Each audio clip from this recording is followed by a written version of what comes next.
Tahir Elçi ile benim tanışmam 96 yılında oldu. Ben onun yanında staja başladım. Yani ben stajyerken o da kendisi de genç bir avukattı aslında. Yani çok heyecanlı, fikri takip kabiliyeti yüksek ve aslında her yere yetişmeye çalışan ve aslında yetişen biriydi. Her yere yetişiyordu. Yani dolayısıyla o dönem ben zannediyordum aslında. Hani bu işte genç olmanın verdiği bir şey var ama yıllar geçtikçe tabii daha iyi tanıdım. Aslında karakteri oydu. Her meseleye ilk günkü heyecan, yani avukatla da öyle yapardı. Yani hani sanki avukatlar yeni başlamış gibi öyle heyecanla öyle şeyle bir meseleyi ele aldığında yine o heyecanla yapardı. Onun dışında en büyük özelliği şu, fikri takip kabiliyeti çok yüksekti. Yani zaten o sayede birçok davayı aydınlattı. Bu Kürt meselesine bakış açısına gelince zaten birçok vesileyle kendisi de ifade etmiş. Yani meselenin çatışma dışında bir yani şiddet dışında bir yöntemle çözülmesi gerektiğini defalarca kendisi dile getirdi ki en son vefat etmeden önceki açıklaması yine buna yönelikti. Mesela birçok kişi çok aslında belki algılayamıyor ama şöyle bir yönü vardı. Yani sadece mesele işte çatışan taraflar veya değil, toplumun bir bütün olarak toplumun aslında huzurunu, refahını ve çatışmasız, müreffeh bir toplum hayali vardı. Yoksa yani öyle olmasa tarihi eser için gidip orada açıklama yapmazdı. Dolayısıyla Kürt kültürünü, tarihini bir bütün olarak ele alan bir insan. Daha ilk olay olduktan hemen sonra bize haricen söylenen, o zamanlar Çarşı Karakol olarak bilinen Sur İlçe Emniyet Müdürlüğü'ne il güvenlik toplantısı yapıldı. Bu toplantıda kimi delillerin aslında gizlendiği ta o zaman söylendi. Tabii soruşturma aşamasında aslında söylenenlerin büyük bir kısmının doğru olduğunu gördük. Çünkü biz delilleri toplamaya çalıştıkça, savcılığı zorladıkça savcılık buna bir direnç gösterdi. Bu aslında bütün faili meçhul cinayetlerde karşımıza çıkan bir mesele. Yani sadece Tahir Bey'in dosyasında değil. Çünkü siz bir delilin toplanması için savcılığa başvuruyorsunuz. Savcılık bir direnç gösteriyor veya o delil kayboluyor. Nihayetinde de o delile ulaşamıyorsunuz. Şimdi tabii avukatların o delillere ulaşması çok zordu. Savcılık da delillerin çoğunu toplamadı. Örneğin davada bizce çok önemli, olayı aydınlatabilecek olay yerindeki mermi kovanları ve mermi çekirdeklerin çoğu olay yerinde bırakıldı. Bu basına da zaten yansıdı. Bildiğiniz gibi olaydan hemen sonra valilik tarafından bir sokağa çıkma yasağı ilan edildi. Şimdi sokağa çıkma yasağı ilan edilmesine rağmen deliller olay yerinde bırakıldı. Daha sonra o deliller toplanmadan birkaç gün sonra sokağa çıkma yasağı kaldırıldı. Sokağa çıkma yasağı kaldırılınca o deliller kayboldu. Diğer bizce çok önemli bir mesele, özellikle Emniyet Müdürlüğü'ne ait fotofilm şubesinin kamera görüntülerinde daha olayın en başında soruşturma dosyasını yürüten avukat arkadaşlar bir 12 saniyelik bir kesinti tespit etti. Bu kesintinin neden kaynaklandığını o dönem biz savcılar sorduk ve özellikle o kameranın orijinal haline erişmek istedik. Fakat savcılık bir türlü erişemedi orijinal haline. İşte Emniyet Müdürlüğü'ne yazdıda söz konusu kameranın işte gönderilemeyeceği, kayıt cihazının başka işlerde kullanıldığı gibi meselelerle o gönderilmedi. Dolayısıyla bugün bile aslında o kesintinin neden yapıldığı anlaşılamadı. Fotofilm şube görevlisinin ifadesinde şöyle bir şey var. İşte olay anında ben heyecandan yanlışlıkla kayıt düğmesine bastım, kayıttan çıktım, sonra tekrar kayda girdim. Ama tabii görüntüleri izlediğinizde aslında meselenin çok da öyle olmadığı, muntazam bir şekilde kesildiği anlaşılıyor. Mardin Kebap Evi isimli iş yerine ait güvenlik kameraları vardı.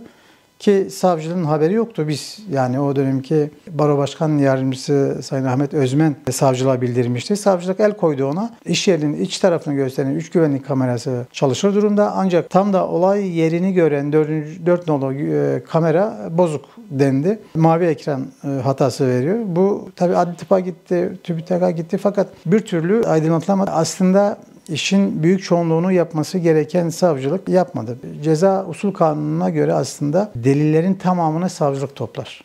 Mahkeme de var olan delilleri tartışır, ona göre bir hüküm kurar. Yani aslında normal yargılama seyri budur. Fakat Tahir Bey'in dosyasında diğer bütün faili meçhul dosyalarda olduğu gibi savcılık delil toplamak konusunda büyük direnç gösterdi. Yine malumunuz bu soruşturmayı takip eden biz avukatların yoğun çabası ve yine yurt dışından aldığımız rapor sayesinde bir iddianame hazırlandı. Mahkemeden talebimiz şuydu: bu kovuşturmayı genişletmek, var olan delillerin tamamının toplanarak bir hüküm verilmesiydi. Bunu kabul etmedi mahkeme. Yani sadece savcılığın topladığı delillerle, ki o deliller de yarım yamalak, dosyayı aydınlatmaya yeterli olmayan delillerdi. Mesela bizim açımızdan çok önemli bulduğumuz bir mesele, işte Davutoğlu'nun dinlenmesi meselesiydi. Mahkeme önce kabul etti, Davutoğlu'nu dinlemek için davet etti.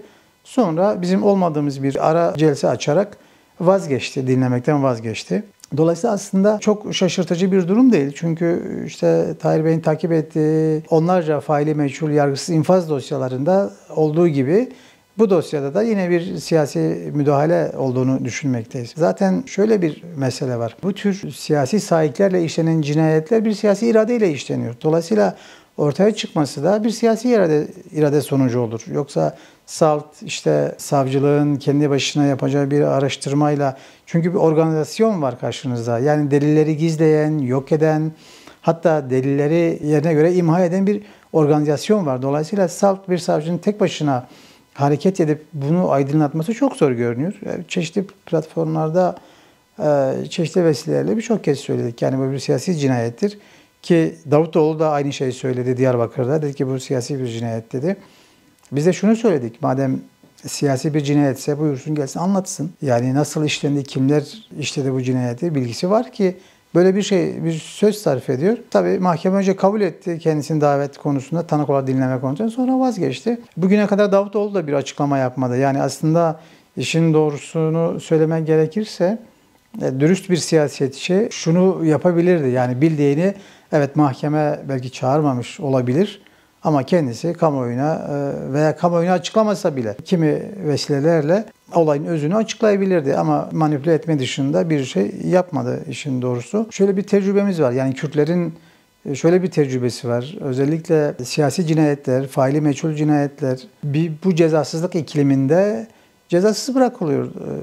Şimdi söz konusu bir Kürt avukat olunca elbette ki bu failler gizleniyor ve cezasız bırakılıyor. Aslında tipik bir cezasızlık örneği diyebiliriz Tahir Bey'in dosyası için. Savcılığın işte araştırma yapma konusundaki direnci, mahkemenin failleri ortaya çıkarma konusundaki direnci, dolayısıyla bize bir tipik bir şey olduğunu gösteriyor. Evet, bir Kürt meselesi, bu Kürt meselesinin çözümü konusunda bir adım atılacaksa öncelikle bu cezasızlık ikliminin ortadan kaldırılması lazım. Şu anda halihazırda bilinecek aydınlatılmamış faili meçhul, insanların halen çocuklarını bulmak için eylem yaptığı bir ortam. Orada da ifade ettik. En basit örneğiyle işte 1000 haftayı aşkındır çocuklarının cesetlerini, kemiklerini ve akıbetlerini arayan işte cumartesi anneleri mesela. Dolayısıyla siz bu cezasızlık iklimini ortadan kaldırmadan bir barışın, kalıcı bir barışın tesis edilmesi çok da mümkün görünmüyor işin doğrusu. Biz bunu tavsiye ettik komisyona. Yani eğer kalıcı bir barış temenni ediliyorsa, hedefleniyorsa bu cezasızlık ikliminin ortadan kaldırılması lazım. Bu özellikle faili meçhul cinayetlerin aydınlatılması lazım. Bu anlamda da özellikle hakikat komisyonlarını önemsediğimizi, bu komisyonların bir önce kurulması ve çalışmaya başlaması gerektiğini biz ifade ettik. Çünkü kalıcı toplumsal barış ancak hakikat, adalet ve yüzleşmeyle gerçekleşir. Yüzleşme olması çok da olası görünmüyor işin doğrusu. Daha doğrusu kalıcı bir barışın olması olası görünmüyor. Bu meseleler günlük olan hukuk meseleleri değil, bu olağanüstü meselelerdir. Dolayısıyla olağanüstü meseleler de olağanüstü çabalarla çözülebilir. Bu faili meçhul ve yargısız infazlar, siyasi cinayetler bir meselenin sonucu. Dolayısıyla siz o meseleyi çözeceksiniz önce. Ondan sonra da bu meselenin doğurduğu sonuçları ortadan kaldıracaksınız. Bu anlamda biz yüzleşmeyi önemsiyoruz. Cumartesi anneleri Galatasaray Meydanı'nda 10 kişiyle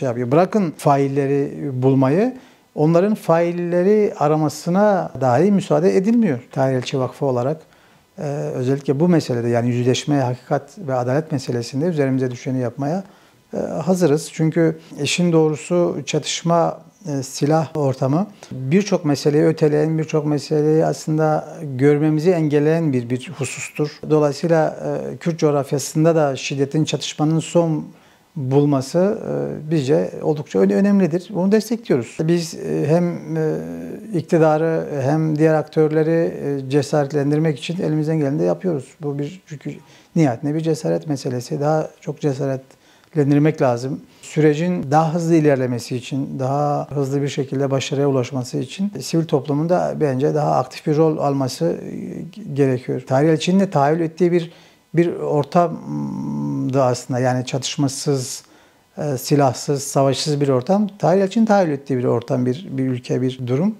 Dolayısıyla buna ulaşmak için de biz rol almaya hazır olduğumuzu 2 gün önce yaptığımız bir basın açıklamasında da yine dile getirdik.